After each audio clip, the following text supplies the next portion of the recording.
સુરતમાં કેટલાક પરપ્રાંતીય લોકો વસવાટ કરી પોતાના પરિવારનું ગુજરાન ચલાવે છે, તો કેટલાક પરપ્રાંતીય લોકો શહેરમાં ગુનાઓ આચરી રફુચક્કર થતા હોય છે. પોલીસ આવા ગંભીર ગુનાઓ આચરી ફરાર થતા આરોપીને શોધી ઝડપી લેવા ઉણા ઉતરે છે અને આવા ગંભીર ગુનાના ફરાર આરોપીને શોધી ઝડપી પાડે છે. ત્યારે સુરતના લીંબાયત વિસ્તારમાં સન 2000ની સાલમાં એટલે કે 26 વર્ષ પહેલા બળાત્કાર અને લૂંટનો ગુનો આચરી આરોપી સુનિલ ઝુંબર કાળે નાસી ગયો હતો.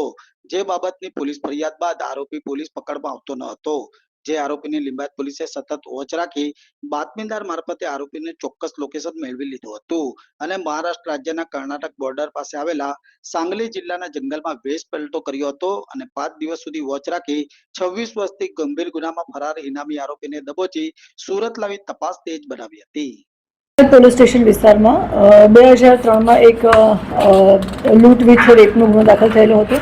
એ સિવાય બીજા પણ લૂંટ અને ધરણના જે ગુનાઓ દાખલ થયેલા હતા એમાં મેઇન 4 આરોપી હતા. 4માંથી જે તે સમયે 2 આરોપી પકડાઈ ગયો હતો. એક આરોપી જે છેલ્લા 26 વર્ષથી નાસ્તો ફરતો હતો, જેનું નામ છે સુનિલ ઝુમરે કાળે, જેની ઉંમર આશરે 55 વર્ષની આસપાસ છે, જે પાંચવા ગામ तहसील थाना तासगांव डिस्ट्रिक्ट सांगली महाराष्ट्र का रहने वाला है.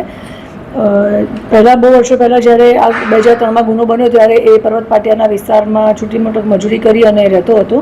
ત્યાં એક જે ખેતર હતું એ ખેતરમાં જે કાચું મકાન હતું એ મકાનને પગ મારી અને તોડી અંદર પ્રવેશી બળાત્કાર કરી અને લૂંટ કરેલ હતી અને એના જે હસબન્ડ છે એને પણ એને મારામારી કરેલી હતી.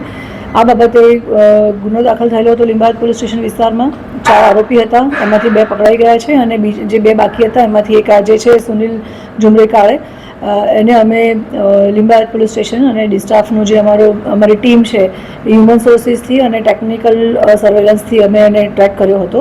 જે ત્યાં છૂટક મૂટક મજૂરી કામ અને નાની મોટી ત્યાં પણ આ પ્રકારે ચોરી કરતો હતો અને હમણાં 6-1 મહિના પહેલાં જે મર્ડરના ગુનામાં 10 વર્ષની સજા કાપી અને એના ગામ પાછો ગયો હતો. અમારી પાસે જેવી ઇન્ફોર્મેશન આવી અમે ટીમ રવાના કરી અને આ આરોપીને ઝડપી લીધેલો છે, જેના પર પોલીસ કમિશનર શ્રી સુરત શહેરના અનુપસિંહ ગેહલોત સાહેબે 40,000 રૂપિયાનું ઇનામ પણ જાહેર કરેલું છે અને સુરત સિટીના જે ટોપ 16 આરોપી છે એમાંનો એક આ છે જે નાસ્તો ફરતો હતો અને જેને અમે આજે એરેસ્ટ કર્યો છે.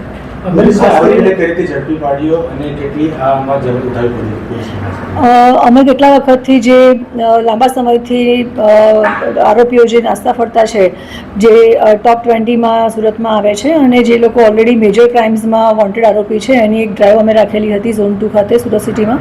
અને એના ભાગરૂપે જે અમે અમારી જે ટીમ છે પોલીસની એલસીબીની ટીમ છે, લોકલ થાણા અધિકારી છે, ડિસ્ટાફની ટીમ છે, તમામ અમે લોકો આના પર કામ કરતા હતા. એક આખું લિસ્ટ અલગ બનાવીને એના પર કામ કરી રહ્યા છીએ. એના ભાગરૂપે જ અમને હ્યુમન સોર્સિસથી અને ટેકનિકલ સર્વેલન્સથી આ માહિતી મળી હતી. આ જે આરોપી છે સુનિલ સન ઓફ ઝુમરે કાળે, એ મર્ડરમાં પણ મહારાષ્ટ્રમાં આરોપી રહી ચૂક્યો છે. મેડમ, આ કેટલું ચેલેન્જિંગ હોય છે? કારણ કે જે તે સમયે જ્યારે વ્યક્તિ ગુનો કરે છે ત્યારે હાવભાવ અલગ હોય છે, ચહેરો બદલાવ હોય છે, ત્યારે હવે પકડવું કેટલું મોટું ચેલેન્જિંગ હોય છે? મેઇન અમારી ચેલેન્જ એ જ હતી કે આશરે 26 વર્ષ જેવો સમય નીકળી ગયો છે અને 26 વર્ષ પછી વ્યક્તિનું પોતાની આખી ઓળખ બદલાઈ જાય છે. ફેસનું જે રેકોગ્નાઇઝેશન છે, ફેસના ફીચર્સ છે એ પણ ચેન્જ થઈ જતા હોય છે. એણે કેટલી બધી જગ્યાએ પોતાનું રહેઠાણ અને એ પણ ચેન્જ કરેલું હોય છે.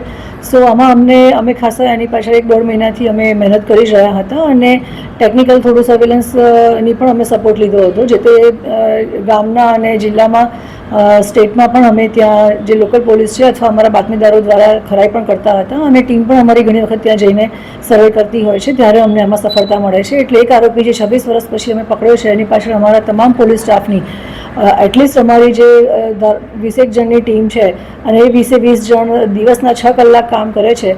તો એ અમારી રોજની 120 કલાકની મહેનત, એવી રીતે 1-1.5 મહિનાની મહેનત અમારે ઓછામાં ઓછા 1000 થી 2000 કલાક અમે આપીએ ત્યારે અમને આ રિઝલ્ટ મળતું હોય છે.